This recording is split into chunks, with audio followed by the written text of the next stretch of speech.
Суботні ефір на Беларусь-1 працягвае краіна. У полі зроку корэспандэнтаў агенцтва тэленавін «Калейдаскоп» цэнтральных падзей беларускіх рэгіёнаў, ад эканамічных і сацыяльных да вытворчых і бытавых.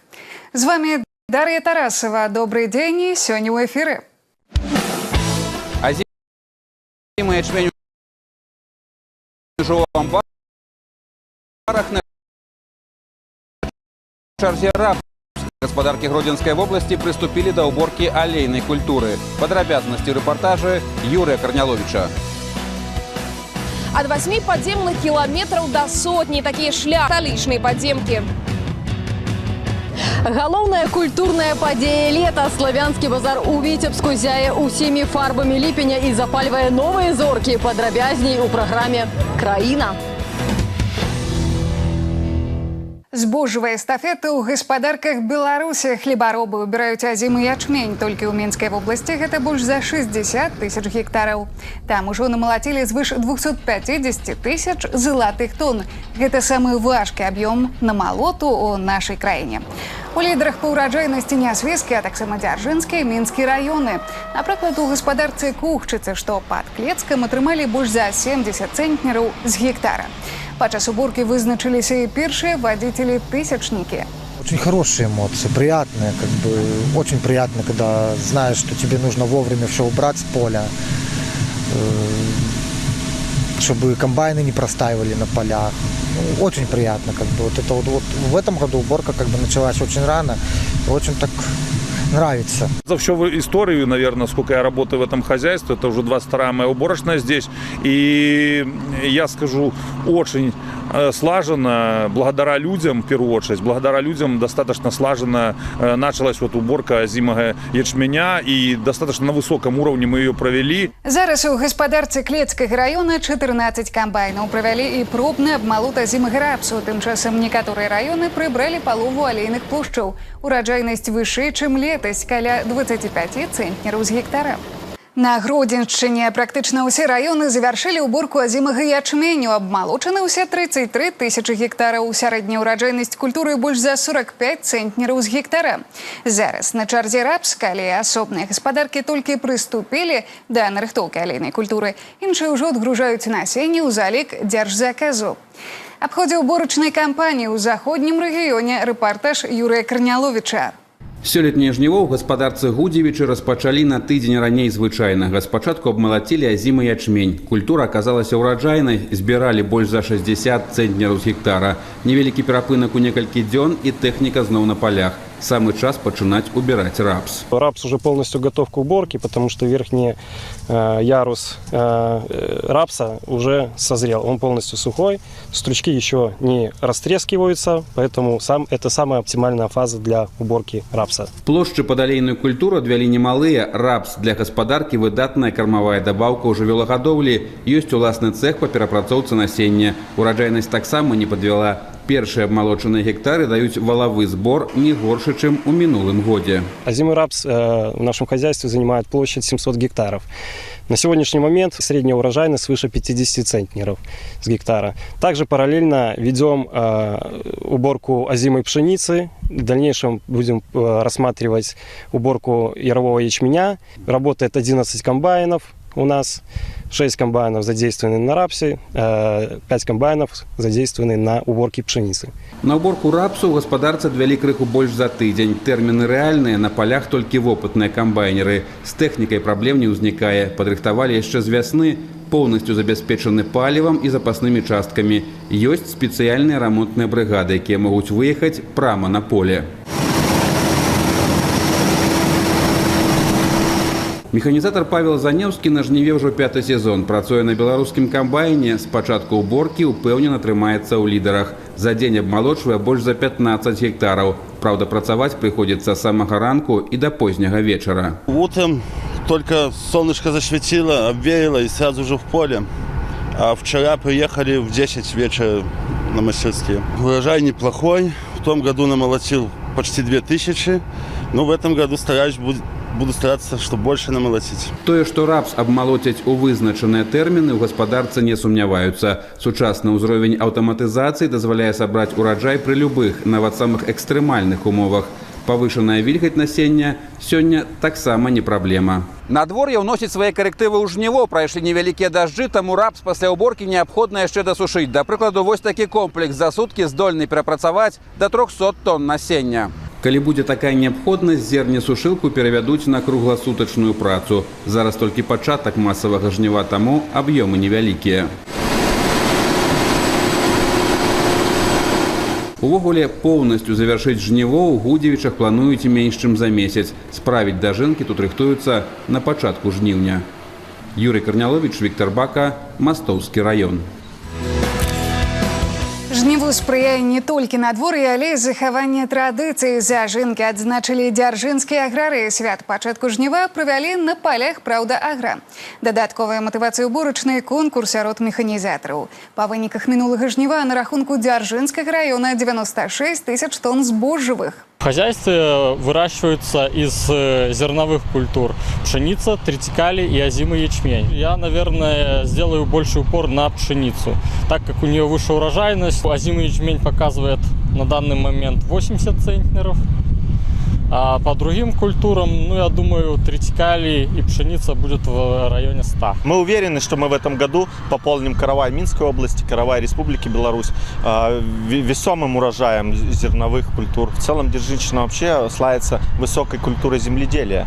У нас очень высокий уровень агрономии в районе. И мы видим даже на вот этом поле, в котором мы сегодня находились, какое крепкое зерно.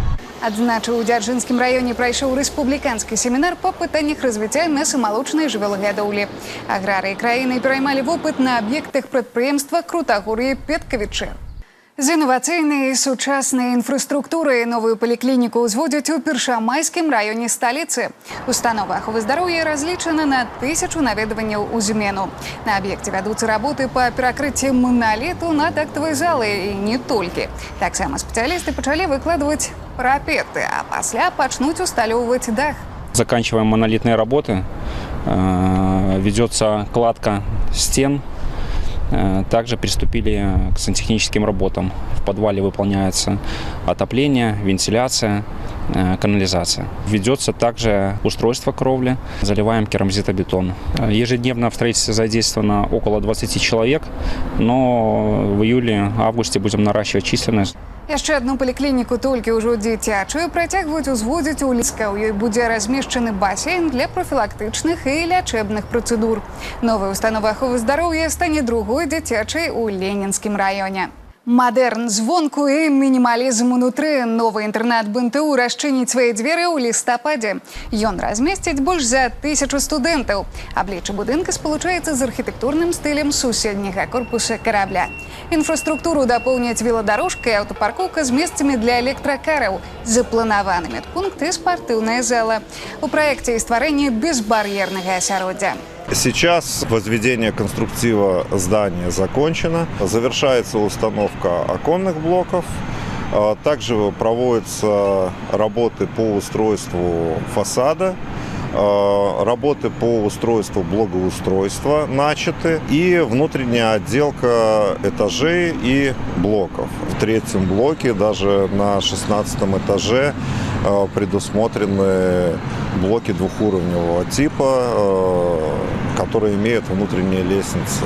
Пасля здачы першага корпуса будаўнікі пачнуць узвядзенне другога. Новабудоўлю ў марскім стылі узвядуць і для студэнтаў БДТУ.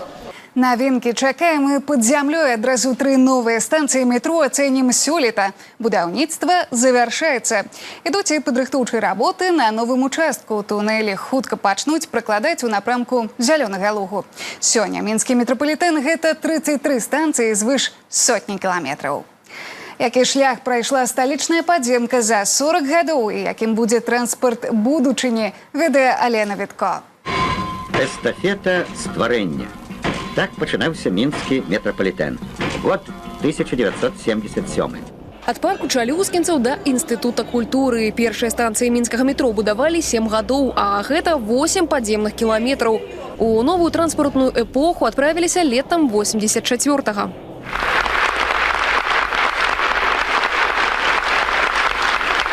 Осторожно, двери закрываются.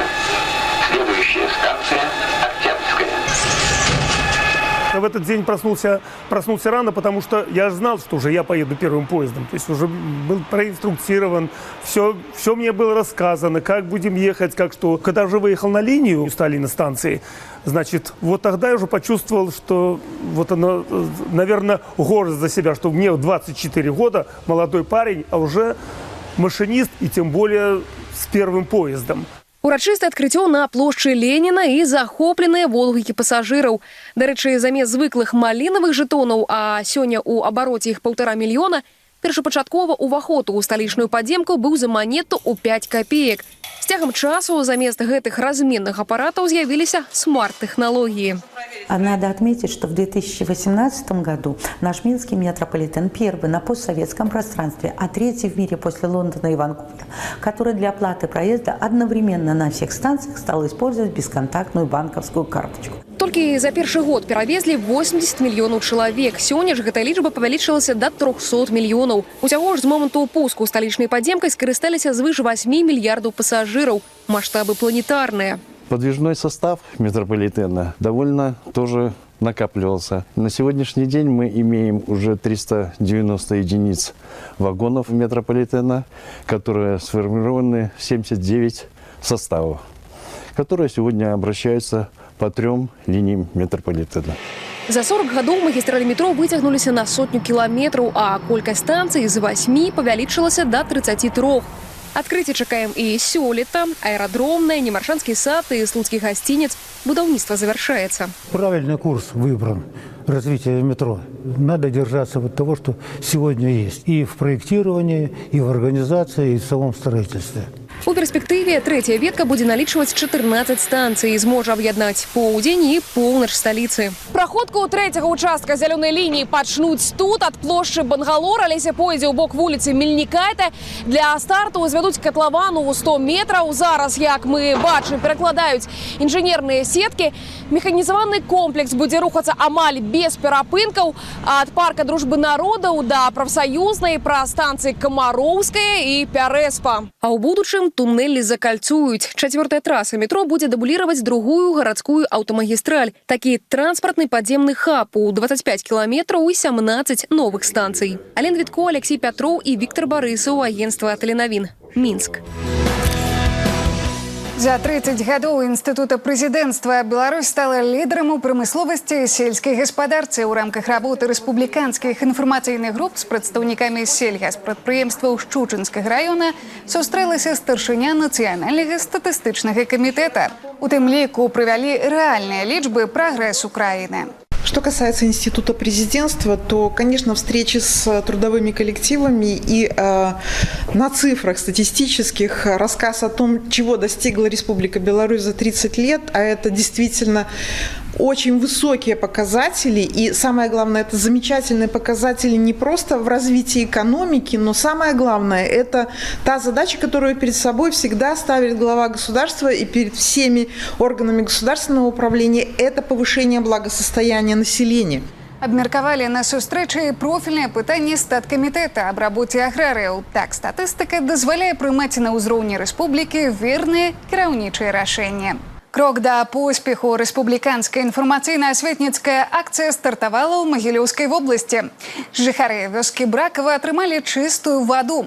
Урачыста адкрыта станцыя абезжалезвання.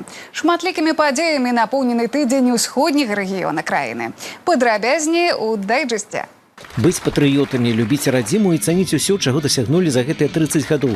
Галоўны лейтматыў сустрэчы са школьнікамі, якія праходзяць аздараўленне ў санаторыі Сосны пад Магілёвым. У госці да іх завіталі ўдзельнікі рэспубліканскай інфармацыйна-асветніцкай акцыі «Крок да поспеху». Вядомыя людзі расказваюць моладзі, як дасягнуць вышыню жыцці, прафесіі, аб сваім лёсе і адносінах да малой радзімы. А яшчэ пра дзейнасць самай масавай маладзёжнай арганізацыі расказаў юным патрыётам першы сакратар абласнога камітэта БРСМ Александр Саксонов. Атрымалася диалоговая пляцовка. Я узнал про организацию, которая хорошо поступает, помогает ветеранам, дедушкам. Я тоже хочу стать БРСМовцем, считаю себя патриотом. Я люблю свою страну. Я узнал то, что они помогают всем людям, ветеранам Великой Отечественной войны, которые воевали и отдавали жизнь за нашу родину. Мы должны сделать так, чтобы в нашей Беларуси всегда был мир. Мы правильно воспитываем наших детей и в учреждениях образования, и в оздоровительных лагерях, и в обществе, и в семье. Самое главное – это пример. Ребята находятся в таком возрасте, возрасте, что для них важно, кто станет для них кумиром, ориентиром по жизни. И каждый ребенок может понять, кем я хочу стать и что я всего могу добиться. Стварыць у бальнічным пакоі умовы з хатняй атмасферай для сталых пацыентаў. Мэта праекта «Наша увага ветэранам войн і працы», якая праходзіць па ініцыятыве Беларускага фонду міра. За 5 год добраўпарадкаваны звыш 2000 палат у медустановах па ўсёй Беларусі. Абноўлены 10 пакояў для ветэранаў у Бабруйскай гарадской бальніцы хуткай медыцынскай дапамогі імя Марзона. У гонар падзеі ўрушаны падзякі, знак заслужаны міратворца, медалі, граматы і дыпломы за добрачыннасць. Даже вот эта обстановка, ремонт, да все помогает даже выздоравливать. Это очень важно. Почему? Потому что когда в больнице, в отделении создаются комфортные условия, в первую очередь для пациентов, тогда у них хорошее настроение, тогда им приятно. И нам приятно зайти в такую палату, когда все чисто, красиво, аккуратно. Поэтому мы очень признательны.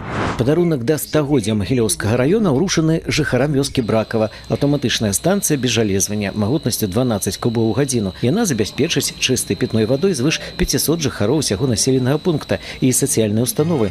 Акрамя пабудовы самой станцыі перакладзены звыш 2 кіламетраў водаправода. Праект рэалізаваны згодна з дзяржпраграмай, якой прадугледжана да 2025 года у Беларусі забяспечыць чыстай пітной водой 100% насельніцтва. Строительство очень нужно было, потому что вода качество не очень хорошее было, а когда дали новую, вот уже очищенную, намного лучше. Пьем чистую воду, здоровый образ жизни, чистая, прозрачная, без всякого осадка, стиральная машина. Сейчас у нас, естественно, будут. Для жителей нашей деревни действительно это очень важно. Здесь очень много молодых семей, очень много многодетных семей.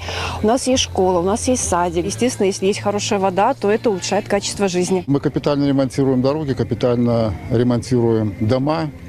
Более 60 тысяч квадратных метров жилья в этом году сдаем. И для обеспечения качественной питьевой водой населения нашего района мы по итогам полугодия построили, сдали 9 станций обезжелезивания. Качественная вода – это основа здоровья, это основа жизни. Яшчэ 11 падобных станцый до конца года пабудуюць у Магілёўскім раёне. На чарзе вёскі Шчэжар, Галынец, Бароўка. Славянский базар у Витебску зяе всеми фарбами лепеня. 33-й по лику фестиваль запалил новые зорки и собрал меломанов у города на Заходней Двине. Представники 42 краин приехали у Витебск, каб стать часткой свят мастацтва. Усе ноты форуму у нашего корреспондента Марины Романовской. На працягу тыдня ў горадзе на Заходняй Двіне працуюць вось такія выставы пад адкрытым небам. Мастакі запрашаюць у імправізаваныя майстэрні, каб стаць часткай свята. Дастаткова проста выйсці на вуліцу. У афішы больш за 200 мерапрыемстваў, а лакацыі больш за 2 десяткі. У дні фестывалю шляхі артыстаў, дыпламатаў, журналістаў пераплецены ў горадзе на Заходняй Двіне. Сустракаць зорны цягнік Москва-Витебск – традыцыя славянскага базару. У якасці бонусу для тых, хто прачнуўся крыху раней, фото або аўтограф любимого выканаўцы. Ждем музыки, хорошего настроения, мероприятия сближают, и нам это очень сейчас нужно. Я рад вас видеть, потому что вы все улыбаетесь, потому что у вас хорошее настроение. Я думаю, что у нас и будет такое же выступление. У шчыльным графіку Рыгора Лепса «Славянский базар».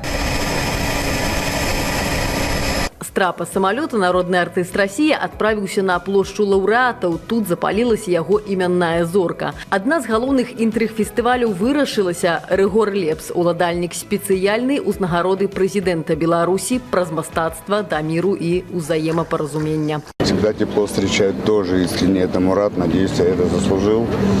Великолепный фестиваль, на мой взгляд. Огромное количество начинающих и известных артистов. Многие артисты в некотором смысле получают здесь свое новое имя, новый, так сказать, виток в своем творческом развитии. И это очень здорово. Когда я бываю на этом славянском базаре, у меня почему-то потихонечку начинает петь душа. 3 десятигоддзі славянскі базар кожны ліпень зяе усімі фарбамі лета. Форум стаў сімвалам міру. Танцы гарачай Афрыкі на поўначы Беларусі. Гэтага не знайсці ў фестывальнай афішы. Эксклюзіў. Выступленне адразу ля узлётна-пасадачнай паласы Віцебскага аэрапорта на славянскім базары. І такое магчыма, калі ў гасцях першыя ледзі Зімбабве і Нігерыі. Славянскі базар дае магчымасць гучаць ва ўвесь голас артыстам, якія толькі ўзыходзяць на зорны небасхіл.